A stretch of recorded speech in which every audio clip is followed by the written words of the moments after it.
Саламатсыздарбы? Бүгүн бизде конокто Алы Карашев, Жогорку Кеңеш мурдагы депутаты, мамлекеттик жана коомдук ишмер. Рахмат сизге. Саламатсыздар. Майрам күнү келип атканыңызга убакыт таап.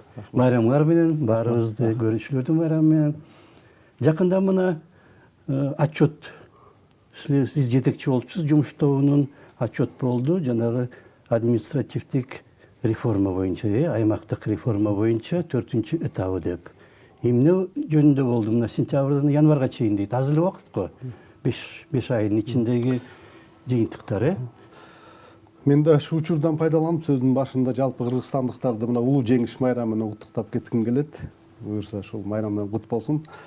Ооба, биз 2021 жылы Кыргызстанда чоң саясий окуялар болбоду. Жаңы конституциябызды кабыл алдык. Ошол конституциябыздан кийин жалпы башкаруу системасындагы мыйзамдарды, министрлер кабинет жөнүндө мыйзамды, жергиликтүү мамлекеттик администрациялар, кийин бириктеги мыйзам, анан жергиликтүү өз алдынча башкаруу органдар жөнүндөгү мыйзам, анан мамлекеттик жарандык кызмат жана муниципалдык кызмат жөнүндөгү мыйзамдар кабыл алынды да, конституциябыз кабыл алынганда. Мына ошол кабыл алынган мыйзам 2021 жылдын октябрь айында кабыл алынып, президентибиз кол коюп берди ага. Бекитип бергенден кийин ошол ишке ашырылыш башталды. Мына ошол мезгилде бизде Кыргызстанда көп жылдан бери ошо Германия мамлекетинин Бавария жеринин Ханс Зайдель фонду деген бар. Көп колдоп келатат да, өз алдынча башкарууну көп кадрлар даярдап келатат. Мына ошол фонддун колдоосу менен бир атайын сүйлөшүүлөр болду эле. Ушул мыйзамдардын ишке ашырылышы жеринде кандай болуп жатат, жеринде реформа кандай жүрүп жатат деп анан бир изилдөө тобун, бир мониторинг кыла турган топ түзүлгөн болчу. Анан ошондон баштап ар бир 6 айда кандай өзгөрүүлөр болуп атат, кандай кыйынчылыктар болуп атат, кандай ишке ашып атат, кандай жакшы көрүнүштөр болуп атат деп анан ошону алып келатканбыз да. Анан бул изилдөөбүз болсо 2023 жылдын сентябрь айынан баштап 2024 жылдын январында камтыган изилдөө болду. Ушул акыркы 6 айда эмне өзгөрүү болду деп Кыргыз Республикасындагы жергиликтүү өз алдынча башкаруунун өнүктүрүүнүн практикасы деген темада изилдөө кылып, анан жыйынтыгын презентация кылып бердик. Мына ошол болду. Бул акыркы изилдөөбүз 4-чү этабы. Эмне үчүн Бавариянын фонду Кыргызстанга кызыктар? Бул көп жыл, бир 20 жылдан ашып калды. 2002 жылы Кыргызстанга келип, ошол бизде жергиликтүү өз алдынча башкаруу кандай ишке ашырылып атат, анан кандай кадрлар даярдалып атат, даярдоо боюнча деп алар келип бизде изилдешкен. Биздечи изилдеп, анан Кыргызстанда атайын өкүлчүлүгүн ачып, мына ошондон бери бүгүнкү күнгө чейин жыл сайын президенттин башкаруу академиясы менен кызматташышат. 22 жылдан бери ошол жерде 1 жылдык магистрдик курстарды окутуп, биздин миңдеген дейинчи, жүздөгөн биздин муниципалдык, мамлекеттик жана муниципалдык кызматкерлер ошонун бүтүрүүчүсү болуп, азыр жер-жеринде бардык Кыргызстан булуңмурушунда эмгектенип келатышат. Каржылап берет жана окууну, Окууну каржылап беришет булар. 1 жылдык окуусун, анан техникалык жагынан дагы жардам берип келишкен. Ошол программаларды, компьютерлер менен ошо курстарды атайын каржылап беришет алар. Сыртка алып барып окутабы же биякта окууну каржылап берет? Менин билишимче Кыргызстанда окутат булар. Негизинен Кыргызстанда, бүт Кыргызстан боюнча. Анан сырт жакка мындай бир тааныштыруу иретинде алып барып келет. Көрсөтүп, мондай деп, анан ошондой эле мамлекеттик муниципалдык кызматкерлерди бизде дагы алып барып, ошол Бавария жеринде кандай ишке ашып атат ушул реформа, кандай болгон, ошол түзүлүш кандай, жергиликтүү бийлик кандай иштейт, тааныштыруу иретинде алып барып келишет. 1 жумалык, 2 жумалык курстарда алып барып көрсөтүп келишет да. Жардам сыяктуу, алар аябай өнүккөн да, ал жактагы жергиликтүү бийлик. Жана өзүнчө земли деп коет эмеспи да, өзүнчө эле мамлекет сыяктуу. Бавария эң өнүккөн эмелердин бири, аймактардын бири, Германиянын. Анан Кыргызстан жаңы мамлекет болгондо, өз алдынча болгондо, мына ушул жагынан жардам кылалы деген сыяктуу. Абдан жакшы эме да. Абдан жакшы практика, жакшы колдоо көрсөтүп келишет. Ошол башкаруу президентибиздин алдында башкаруу академиясы менен ошо 22 жылдан бери тыгыз байланышып кызматташышат. Көз ачылат, барып келгендер көрөт ал жерде. Окуу жагынан дагы. Ал жерде кандай эффективдүү иштеп атат жергиликтүү бийлик көрөт. Жалпысынан реформа кандай болуп атат? 21 жылдан бери деп атасыз. Мына Бишкектин аймагы абдан кеңейди, Ооба. депутаттар батпай калды. Тиги башка жергиликтүү депутаттардын эмесин кошкондо. Эми мына акыркы 2 жыл дейинчи, 2 жылдан бери өзгөчө ушул административдик аймактык реформа деп буга чейин көп жолу жарыя болуп келген. Бул 2000 жылдардан баштап ирилештиришибиз керек. Бизге мындай 472 айыл өкмөт болчу андачы 96 жылы түзүлгөн 472 айыл өкмөттүн кереги барбы же кереги жокпу? Анан могу бизде 4 деңгээлдүү башкаруу бар. Борбордук бийлик, область, район, анан айыл өкмөт шаарлар 4 деңгээлдин кереги барбы деп абдан көп мындай коомчулуктарда талаш тартыш болуп келген. Мен билишимче бир 2 жолу атайын мамлекеттик деңгээлде чечим кабыл алынып 2007 жылы президентибиздин указы менен жарлыгы менен атайын бекитилип концепция кабыл алынган бир этабы менен ошо ылдыйтан баштап ирилештирип, анан райондорду ирилештирип, анан кийин карасак область керекпи же район керекпи кайсысын калтыралык депчи. Тилекке каршы ал указыбыз дагы кийин ишке ашпай жокко чыгарылып калды, кадам ишталбай. Анан экинчи кадам 2012 жылдагы мамлекеттик деңгээлде атайын комиссия түзүлүп, анда дагы экинчи концепциясы кабыл алынган. Анда да ушул этап 3 этап менен ишке ашыралык реформаны. Мунусунда эми ылдый айыл өкмөттөрдөн эмес, областтардан баштайлы деп.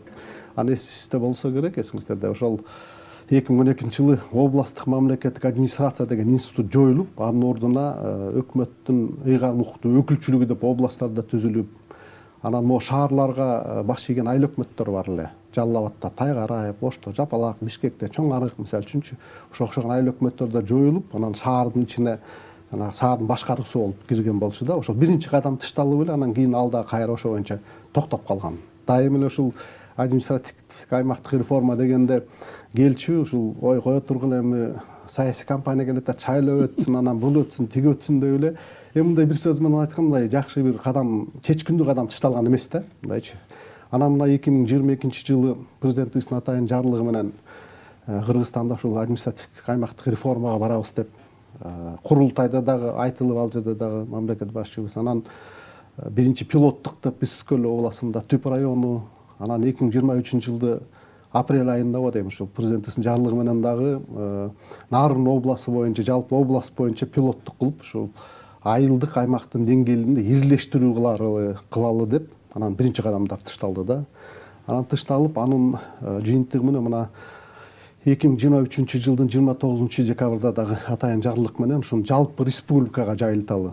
Эми деп бизде ошол башталып атканда 452 айылдык аймак бар болчу. Анан ошонун 235ке чейин кыскартылып, бүгүнкү күндө мына азыр реформа жүрүп жатат да.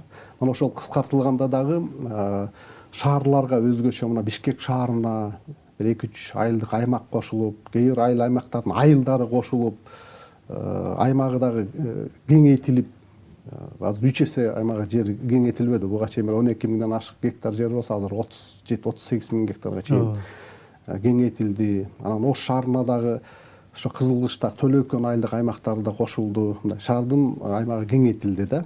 Анан бүгүнкү күндө мына ушул реформалар жүрүп жатат. Менимче кеңейтилгенинде эле туура баары бир жашоо орунда турбайт. Эл да көбөйөт, өсүш да болот. Мына биздин Бишкекте 500 миң, 700 миң калк деп жүргөнбүз, бүгүн миллиондон ашык калк жашап атат. Анан тегерегинде да аларга жашоосуна шарт түзүлүш керек. Шаардын четинде да мына жаңы конуштарга дагы көбүрөөк көңүл бөлүнүш керек. Анан келечекке дагы ошо шаардын өсүшүнө деп туруп, менимче могу айылдык аймактар туура кошулуп, аймагы да кеңейтилди да, Бишкек шаарыныкы. Ошол кошулган аймактар туура пайдаланса, мына Бишкекте акыркы мезгилде бир башкаландар болуп кетпеди беле? Ошондойго жол бербей абдан жакшы болот эле мисалы үчүн. Бул эң негизгиси да, эң негизгиси ушул болуш керек. Ошол атайын генералдык план дейбиз. Ошо генералдык планда бекитебиз деп көп жыл созуп жүрдүк биз.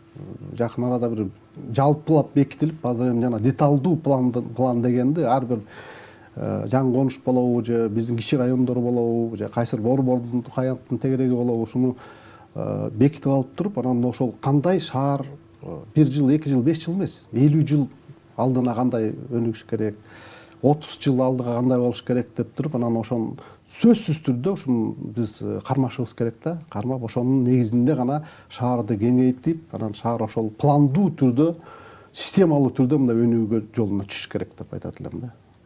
жанагы жетекчилер келип алып, мисалы үчүн архитектуранын жетекчилиги же шаар жетекчилери, башка эмелер өзүн билемди кылып атпайбы? Бир закондордун, мыйзамдардын эмелерин таап, орусча айтканда лазейкаларын таап, курулуштарга берип салып, шаардын борборунда курулуштар болуп кетти, жолдор жабылып калган эмелер болду. Эми советтик мезгилде эле башталган андай жолдор, жакшы салынган жолдор эметилип калган, үзүлүп, жоголуп. Анан жанагыдай мисалы үчүн жергиликтүү деңгээлден баштап окутуп атса, Баварияга, Германия алып барып келип көрсөтүп, ошолор өсүп отуруп, кичине эмеси, аң сезими башка болот эле да.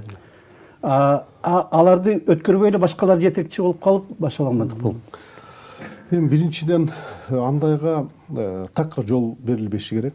Бир жетекчи келип калып, мыйзамды дагы тиягынан биягынан өтө коюп туруп, бир өз кызыкчылыгы үчүн, жеке кызыкчылыгы үчүн мындай бир жолдорду, мыйзамсыз жолдорго баргангачы, акыркы мына бир 2-3 жылда буга өтө катуу көңүл бөлүнүп, мына жетекчилик дагы айтат элем, кардиналдуу түрдө Кыргызстанда күрөш жүргүзүп атат бул боюнча. Ошол мурдагы туура эмес чечим болгондор да калыбына келтирилип, көпчүлүк чечимдер азыр ошол катуу ушундай бир кадамдар кетип атат да. Мен айтат элем, буга такыр жол берилбейт го депчи, берилбеши керек да. Ошондуктан укуктук ченемдик акт менен, мыйзам мененби же шаардык кеңештин чечими мененби, коллегиалдуу мына депутаттардын чечими менен бекитип, анан мындай кол тийбестик, ошол генералдык план дейинчи, бир бекиттик болду, анан кол тийбестик болуш керек да.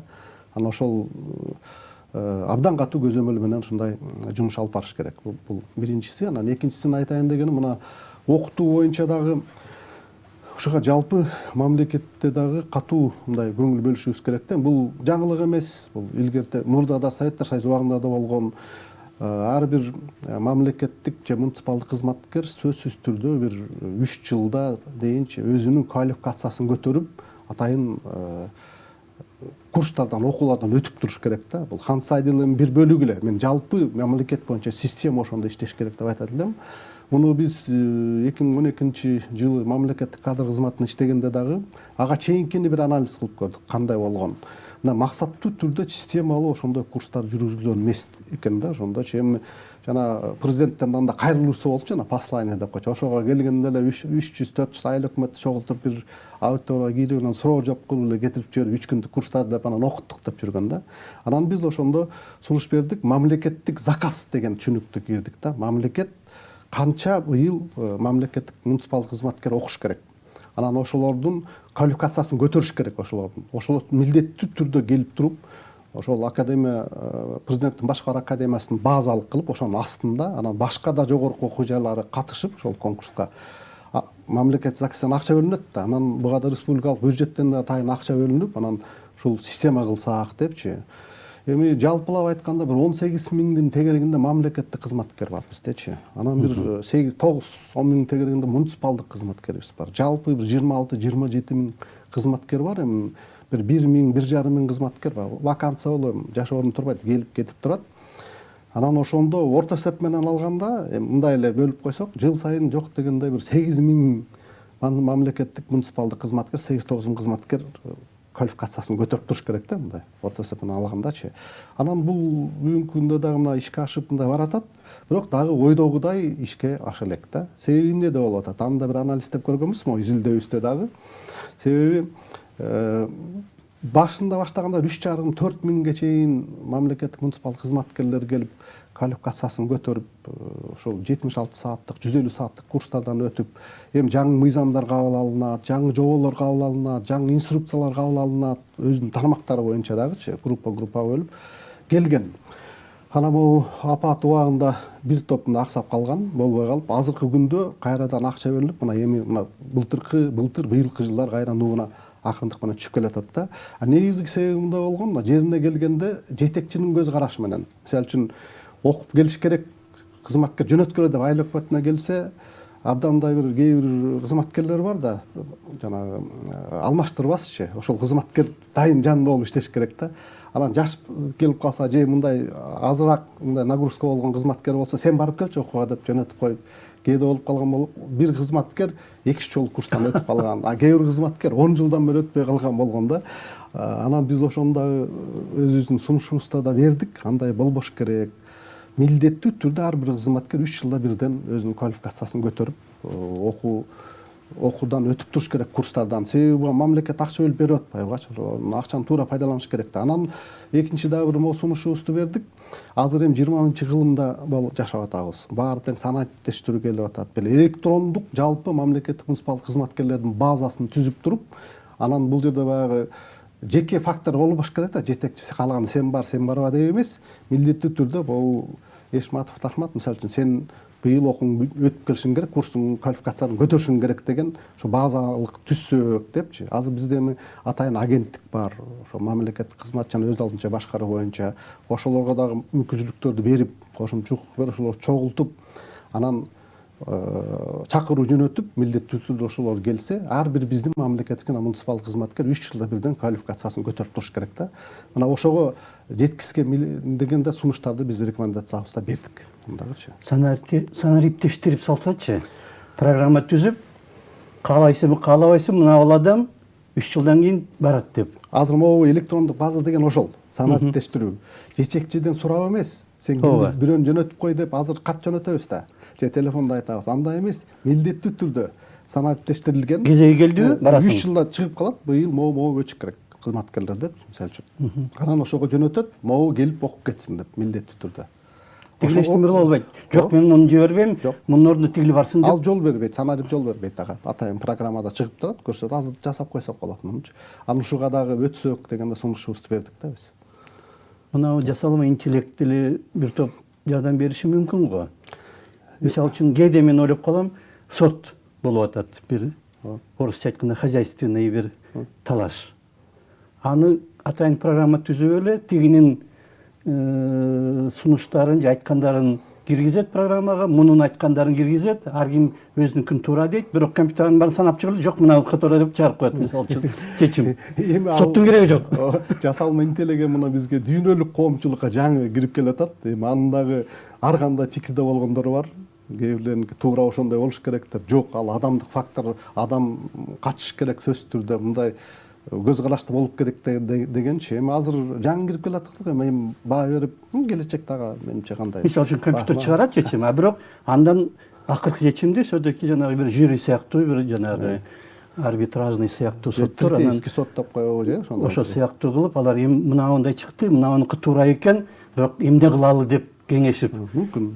Ошентсе балким ага барсак болот. Бирок могуну сөзсүз түрдө жасашыбыз керек да. Себеби ошол ар бир мамлекеттик жана муниципалдык кызматкердин тажрыйбасынан, компетенттүүлүгүнөн, деңгээлинен жалпы мамлекеттик башкаруу системасындагы кандай ишке ашырылганында түздөн түз таасир этет да бугачы. Жана жетекчилик өзүн билемдикке жол таптакыр булгандай болуп, эметсе эч нерсе кыла албагандай кылып. А бирок эркилердин окуп келгенин дагы текшергендей дагы бир нерсе болуш керек го. Алар жөлө барып жөлө жана 72 саат отпайсың, отуруп бирдемелерди угуп алып, мурда келип алып кайра эле мурдагыдай иштей бергендей болбосун. Жок, аларды бүткөндөн кийин сөзсүз түрдө атайын сертификаттарды берип, анан аларга да кандайдыр бир мотивация болуш керек да. Мисалы үчүн ошол тепкич менен карьералык өсүү болуп баратканда, сен сертификатың болбосо, мисалы үчүн окуган болсоң, анда дагы бирөөсү талапкер болуп окуган болуп калса, анда ошо окуган кишини мындай бир алдыга бир кадам болуш керек деп айтат элем да. Ошол үчүн ошондо дагы окууга мен окуп келсем, жакшы окуп келсем, сертификатты татык алып келсем, мен карьералык өсүшүмө дагы бул мындай бир жол берет экен, түрткү болот экен деген дагы ушундай түнүктү дагы биз киргизип, мамлекеттик муниципалдык кызматкерлерге киришибиз керек да. Ошондой бир шыктандыруу болуш керек кандайдыр бир деңгээлдечи. Анан жанагы документтеле болуп калбай, жанагы орусча айтканда без бумажки ты букашка дегендей болбой, мына мен сертификатым бар деп эле көзгө сайып ошону карап отурбай, чын эле ошол окуганыңдын деңгээли барбы эмеңде деп аны кантип текшерсе болот? Аны ошол 150 сааттыкпы же 76 сааттыкпы курстарды бүткөндөн кийин алардын атайын кадимкидей эле экзамен алынат алардан. Кадимкидей эле баалар коюлат. Кандай бүттү аны, мүмкүн ошолордун дагы карап кимиси жакшы, эң жакшы деген баалар менен бүттү. Аларга өзгөчө бир топ кылып түшсө, анан жалкоо болуп окубай койгондордун сертификат берилбеш керек аларга. Андайлар барбы учурлар бербей койгон? Эми мен түздөн түз окууну бүгүн жүргүзгөн жокмун. аны бар же жок деп мындай айта албайм. Бирок 2005-2006 жылдары ошо мамлекеттик башкаруу академиясында атайын мамлекеттик аттестациялык комиссия деп коет. Мурда ГЭК деп койчу, государственный экзаменацион. Азыр болсо ошол аттестациялык ГАК деп ошонун төрагасы болуп жүргөндө болду бизде. Балдардан кээ бир такыр эле жооп бере албай эчтекени билбегендер болсо, анда ошол курстан өтпөй калгандар да болгон биринчиден. Ошол мезгилде мен өзүм иштеген мезгилде ошондо. Мына аймактардын өнүгүүсү боюнча алсак, жанагы силердин отчеттон мен көрүп калдым. Экспорт боюнча биринчи орунда Чүй менен Бишкек экен. Үчүнчү орунда Жалал Абад. Оштон эч кандай эме жок экен да экспорт. Эмне үчүн Оштон экспорт жок? Эми биз жалпы ар бир областтын 9 айдын жыйынтыгы менен болгон статистикалык маалыматтарын анализдеп чыктык. Ошол маалыматтар көрсөткөндөй, экспорттун эң көп көлөмү бул Бишкек шаары, анан Чүй областы, анан Жалал Абад областы. Эми калган областтардыкы бар, эми 1%, 2%, 0,1%, 0 дегендер да бар экен да. Мүмкүн ошол 9 айдын жыйынтыгы менен алардыкы мындай болбогон. Ошол убакта болбой калган. Ошол убакта болбогон. Мүмкүн жылдын жыйынтыгына эми кийин чыкты да, биз изилдөөдөн кийинчи. Мүмкүн анда болгондур. Анан эми бирок жалпы алып караганда чында 3 гана региондо, ошол Бишкек, Чүй областы жана Жалал Абад областында дээрлик көпчүлүк көлөмүндө ошолор түзүп атат да, 70-80%-ын 3 регион берип калып атат. А башка региондордо ошо андай бир алгылыктуу эме жок да. Анан ушул дагы бир көңүл бөлө турган нерсе. Экспорт келечекте башка областтарга да ушундай милдеттерди коюп, силер дагы экспортты көбөйтүшүңөр керек. Экспорттон акча алып келет да биз Кыргызстангачы. Анан эми Ош областы боюнча мен эмнеге айтып кетким келейин? Мен өзүм да Ош областынын бир 17-18 жыл мурда жетекчип иштеп калдым.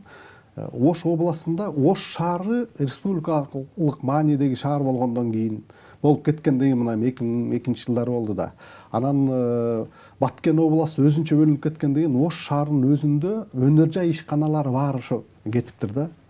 Баткен областына Кадамжай сурма комбинаты, Айдаркен ртутный сымап комбинаты, област ошо шаарынын чегиндеги өнөр жай ишканалары бар Ош шаарына кирип кеткен. Анан Ош областыныкы ошол 2007 жылы мен эсимде келип анализ кылдым да. Болгону 490 миллион сомдук гана өнөр жай продукциясын бир жылда өндүрүптүр ошол мезгилдечи. Ошол мезгилде мисалы үчүн Талас областыныкы 520 миллион сом экен да. Талас областыныкы кичинекей областыныкы, Ош областыныкынан да көп да. Себеби бүт өнөр жай ишканалары жана эки административдик аймакка кеткенден кийин өнөр жай такыр эле калып, бир гана айыл чарбасы менен агрардык болуп калган да. Анан кийин бирок мына акыркы бир 10-15 жылда жаңы өнөр жай ишканалар кийрилип, биз ошондо да бир милдет койдук эле, мен өзүмдүн практикаман айтайын.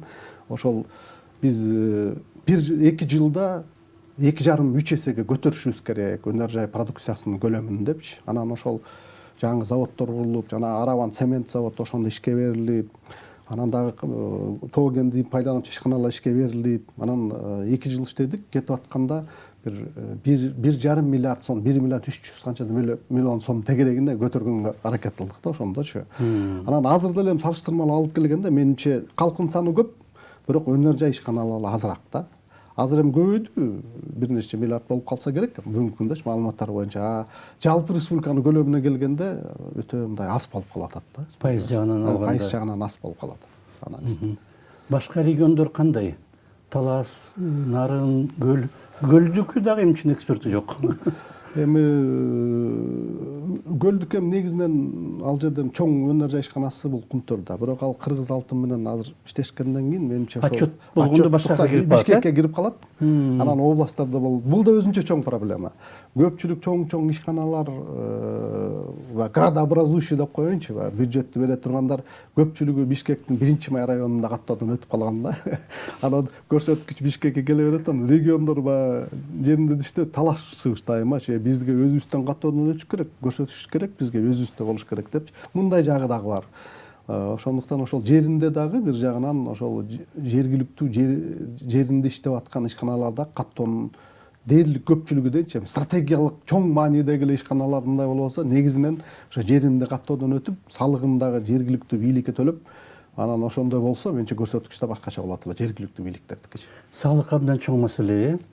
Мисалы үчүн мына ошол жеринде иштеп аткан ишканалар, башкалар салыкты чогултуп Бишкекке жиберет, аны Бишкекте чечип, кайра аларга силерге мынча сартты деп эми жергиликтүү өз алдынча башкаруунун биздин мына Борбордук Азия мамлекеттеринде бир эле мамлекет Кыргызстанда бизде конституция, баш мыйзабыбыз конституциябызда атайын бөлүм, главада эмес, чоң бөлүм арналган да, 4-чү бөлүмүбүз азыркы конституциябыздачы.